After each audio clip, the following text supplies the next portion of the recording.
ránṣẹ́ sí ìlú náà wípé níta ń ṣe ẹ̀ ń wá kèfèrí ìlú yìí wọ́n fẹ́ ká padà sí nǹkan mẹ́ta tí àyà yẹkínu mẹ́ta tálùkùránì gbé wá fún wa. Inshallah.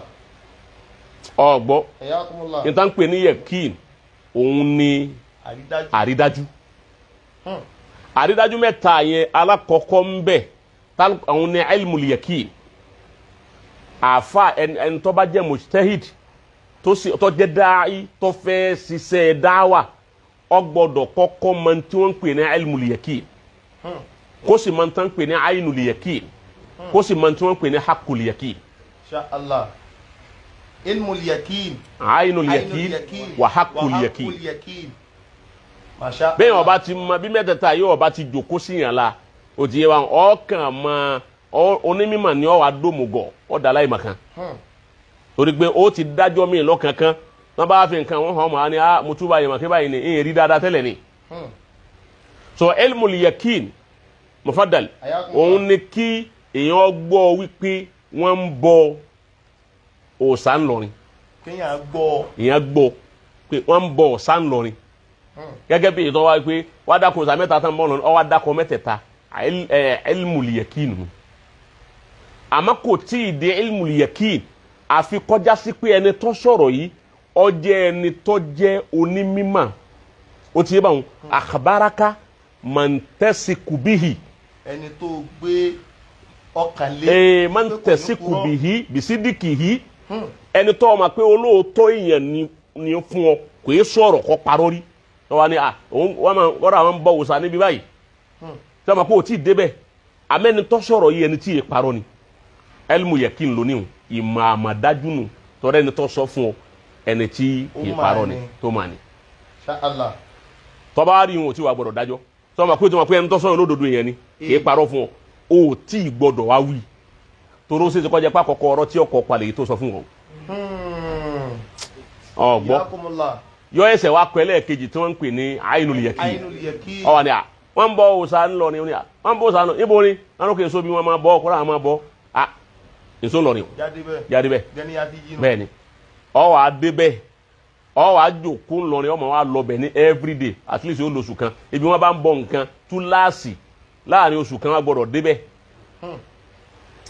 àbí wọn ń bọ sàárè láàrin oṣù kan ọmọ wa wá wọn máa mú ọ káàkiri níbo lẹ́nà tí ń bọ̀ ọ̀hún àwọn oní ń bọ̀ òun ni ainul yaqin nù àyè dájọ́ pẹ̀lú ilmul yaqin nìkan àfi kí ainul yaqin wọ́n tẹ̀lé orí bí n ti ń sàlàyé yìí. bẹ́ẹ̀ni baba ń yé. ọ̀rọ̀ mímọ̀ ni o kì í sọ̀rọ̀ mímọ̀ ni bó sì ti rí nu ni bí mujtahidu sì ti gbọdọ̀ rí nu ni ni wọn ò fi ní pè ọ́ lókùrọ́ torí tó o bá sọ̀rọ̀ mi ń jọ mi ọ̀rọ̀ rẹ ò ní wúlò mọ́ wọn wà ní ẹ má da lóhùn jáde bẹ́ẹ̀ náà ló ní wọn ń bọ̀ òkè ńlọ níjọ́ níta adébẹ̀ tá a bá nǹkan kan níjọ́ tó o bá ti sọ̀rọ̀ fàtúwà bọ̀ sọ̀rọ̀ mímọ̀ n ò ní gbọ́ mọ́ n ò ní rọ́lọ́ pa. Masha Allah. wọ́n wá kàkún bàbá sọ. wọ́n wá kàkún wíwá àti yẹn ń ṣe tíátà. La ilaha illallah. so to understand. Ayakumullah. onímímọ̀ kì í ṣe bẹ́ẹ̀. ok nígbà wàá rí báwọn tó bá wá rí. téèyàn rí ilmul yaqin. sọ́mà pé ó ti ainul yaqin.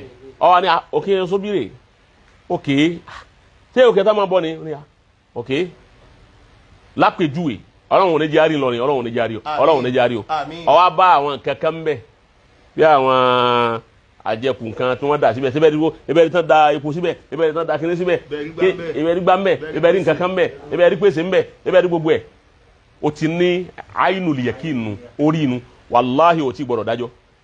tòun ti bẹ́ẹ̀.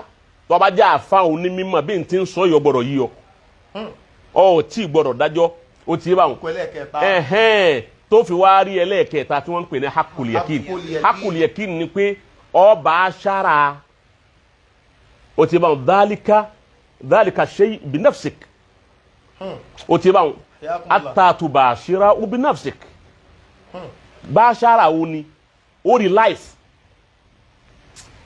mo bá aṣára ni ó jẹ fún ọ ọba aṣára rẹ ó wo life ọ ni ijó ni wọ́n ń ṣe toro ṣeṣe kọjá pé àwọn nǹkan tí wọ́n kó síbẹ̀ ni bóyá fíìmù ni bóyá àwọn kan ni wọ́n sáré lọ lé pípẹ́ rẹ̀ síbẹ̀ torí kí wò ó lè bá a fi rí lóòótọ́ ọ wà ní wàtàn ìjọba yẹn máa bọ̀ jọba yìí dédé báyìí ẹ máa bọ̀ wá ẹ bá wọn tó wọn máa ṣe lọ́wọ́ tọba rí kẹta tọba fojú ara rẹ rí gan-an akuliyekinu lọ wá rí wọn ìgbà wọn lóòótọ́ wa sọ yìí pé ẹ bọ̀ lẹ́ ń ṣe yìí tẹ́ ń ṣe yìí ọ̀dà. Masha Allah.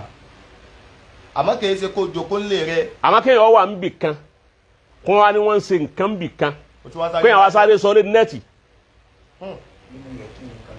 ilmu yakin nìkan ló ní eléyìí tún wá tá a tún wá ń sọ̀rọ̀ lérí ẹ̀ yìí kò tún wá di ilmu yakin tọ́ra àwọn tó sọ̀rọ̀ yìí gan àwọn gangan fúnra àwọn ètí dé marhala tí. a pè yín wọn ní nisful yakin nínú rẹ̀ barakallahu fik ya mufaddal so kò tí ì rí àwọn yìí gan wọn ò mọ̀ láti gbọ́dọ̀ ní ainul yakin àti wa haqqul yakin so kele yọ máa jẹ́ ìrántí àti ìsítí àti ìfikún mímọ̀ tí ń bẹ lọ́wọ́ ẹni tí Ọlọ́hun ṣe dáwà tí ń pèpè ẹ̀sìn láti wí pé àyè fi ilmul yakin dájọ́ àyè sì fi ainul yakin dájọ́ ó ti bá wọn ata tẹ̀líha haqqul yakin. títí haqqul yakin èyí tí wọ́n gan rí fúnra rẹ̀ tó sì mọ̀ fúnra rẹ̀. ata yẹliha.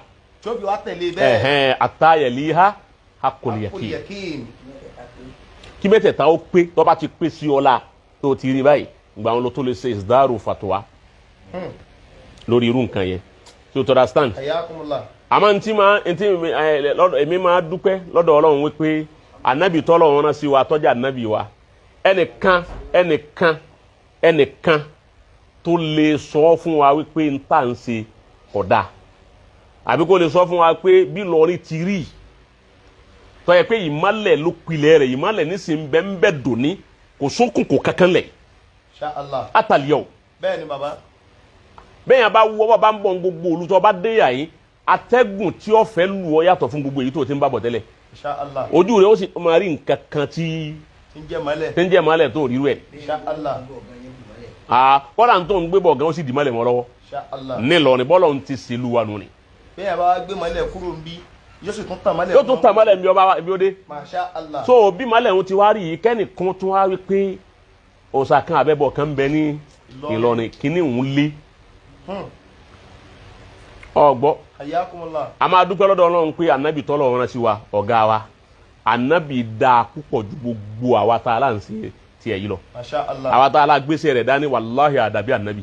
bẹ́ẹ̀ ni bàbá. ànábì kì í parọ́ ànábì kì í bù mọ́yàn ànábì kì í jalè ànábì kì í lẹ irọ́ mọ́yàn ànábì yẹ sálásejù kì í sálábòsí. Masha Allah. ok ẹ wọ ìfẹ́ tà nábì ní sí wa àtọ́jú kòkòrò tó ṣe wa. Sallallahu alaihi wasallam. ẹjọ́ tí Ọlọ́run sọ àyà kalẹ̀ pé wala zawfa yu'tika rabbuka fatarda. ẹjọ́ tí àyà náà sọ kalẹ̀ fún anabi Muhammad oníkìlá anabi wí. Na'am.